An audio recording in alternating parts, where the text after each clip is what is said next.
चाणक्य नीति पहला अध्याय। 1। तीनों लोकों के स्वामी सर्वशक्तिमान भगवान विष्णु को नमन करते हुए मैं एक राज्य के लिए नीतिशास्त्र के सिद्धांतों को कहता हूँ।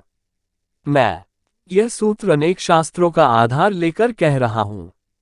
2। जो व्यक्ति शास्त्रों के सूत्रों का अभ्यास करके ज्ञान ग्रहण करेगा उसे अत्यंत वैभवशाली कर्तव्य के सिद्धांत ज्ञात होंगे।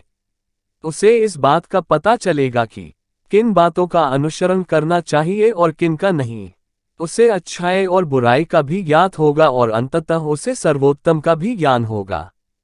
3। इसलिए लोगों का भला करने के लिए मैं उन बातों को कहूंगा जिनसे लोग सभी चीजों को सही परिप्रेक्ष्य में देखेंगे। 4। एक पंडित भी घोर कष्ट में आ जाता है यदि वह किसी मूर्ख को उपदेश देता है, यदि वह एक दुष्ट पत्नी का पालन पोषण करता है या किसी दुखी व्यक्ति के साथ अत्यंत घनिष्ठ संबंध बना लेता है।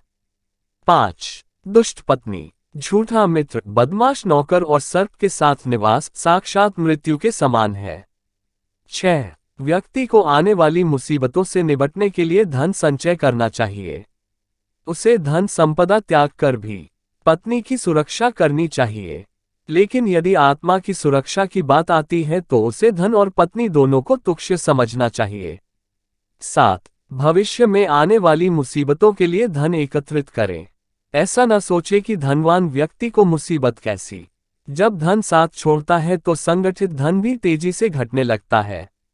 8। उस देश में निवास न करें जहां आपकी कोई इज्जत नहीं हो, जहां आप रोजगार नहीं कमा सकते, जहां आपका कोई मित्र नहीं और जहां आप कोई ज्ञान अर्जित नहीं कर सकते। 9। ऐसे जगह एक दिन भी निवास न करें जहां निम्नलिखित 5 न हो। एक धनवान व्यक्ति, एक ब्राह्मण जो वैदिक शास्त्रों में निपुण हो, एक राजा, एक नदी और एक चिकित्सक डॉक्टर। 10। बुद्धिमान व्यक्ति को ऐसे देश में कभी नहीं जाना चाहिए जहां रोजगार कमाने का कोई माध्यम न हो, जहां लोगों को किसी बात का भय न हो, जहां लोगों को किसी बात की लज्जा न हो, जहां लोग बुद्धिमान न हो और जहां लोगों की वृत्ति दान धर्म करने की न हो। 11। नौकर की परीक्षा तब करे जब वह कर्तव्य का पालन न कर रहा हो। रिश्तेदार की परीक्षा तब करें जब आप मुसीबत में घिरे हो। मित्र की परीक्षा विपरीत परिस्थितियों में करें। और जब आपका वक्त अच्छा न चल रहा हो तब पत्नी की परीक्षा करें। 12। अच्छा मित्र वही है जो हमें निम्नलिखित परिस्थितियों में नहीं त्यागे। आवश्यकता पड़ने पर, किसी दुर्घटना पड़ने पर, जब अकाल पड़ा हो, जब युद्ध चल रहा हो, जब हमें राजा के दरबार में जाना पड़े और जब हमें शमशान घाट जाना पड़े।